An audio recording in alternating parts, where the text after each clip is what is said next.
Home beyond the skies, and the roll is called up yonder, I'll be there.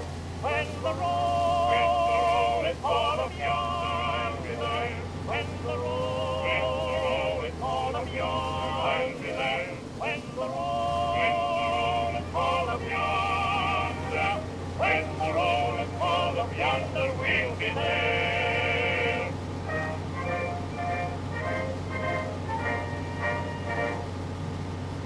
That was When the Roll is Called Up Yonder by Criterion Quartet, a beautiful old song that always reminds me of my father.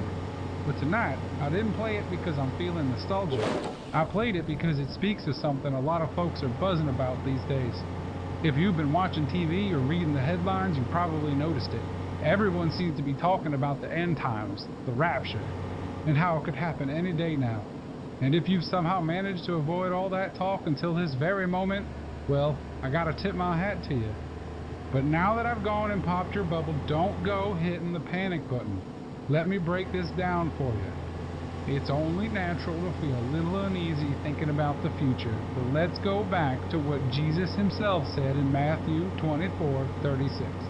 But of that day and hour knoweth no man, not the angels in heaven, but my Father only. You see, only God knows when the rapture will happen.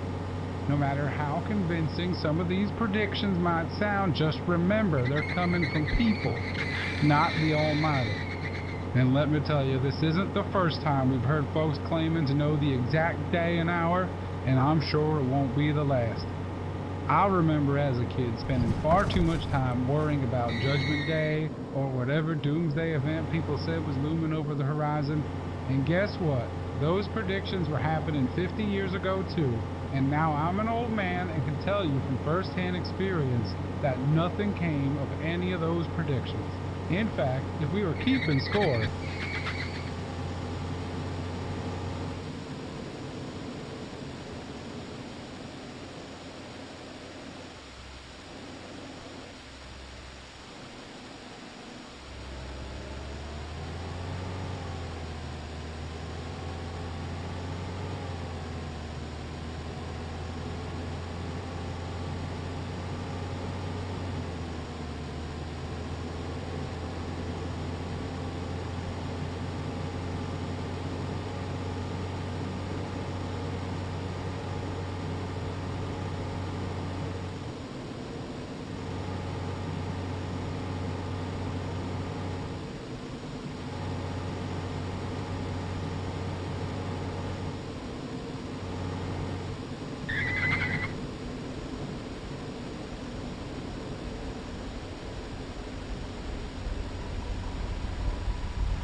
down the road with Pastor Todd Roberts. Now let's get to this letter from Abigail out in Bellevue. Hello, Pastor Todd Roberts. I'm a long-time listener and I love the show. I listen every day I'm able to, and it's really helped me over the years. Best Christian program in the country. Yesterday, my daughter and I were watching TV together, and I'm sure you've seen it too, since it's getting harder and harder to avoid all the talk about Judgment Day this and Rapture that. While we were watching, my daughter asked, when we go to heaven, will our bodies come too, or just our ghosts? She was looking at her hand when she said it, and I must admit it gave me pause. To be honest, I'm not sure myself. Luckily, she's young and went back to playing with her toys after I told her I wasn't sure. She didn't dwell on it, but she had me thinking all night. Can you help me out? I want to give my daughter the right answer, and truth be told, I want to know myself. Abigail, that is a great question. I believe the answer is in 1 Corinthians. Flesh and blood cannot inherit the kingdom of God, nor does the perishable inherit the imperishable. What he's saying is that our earthly bodies aren't built for heaven. They wear out, they get sick, and they age. Our bodies will be left behind. But the soul, that's eternal. That's the part of us God created to last forever.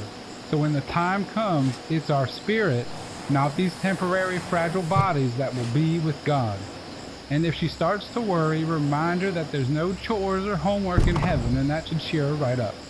I think there is comfort in understanding what the future may hold, so thanks for sticking around as I read Abigail's letter, and thank you, Abigail, for writing into the show. I hope you got the answer you were looking for. We got a lot of music coming up in the next hour, so stay tuned to Trinity 24.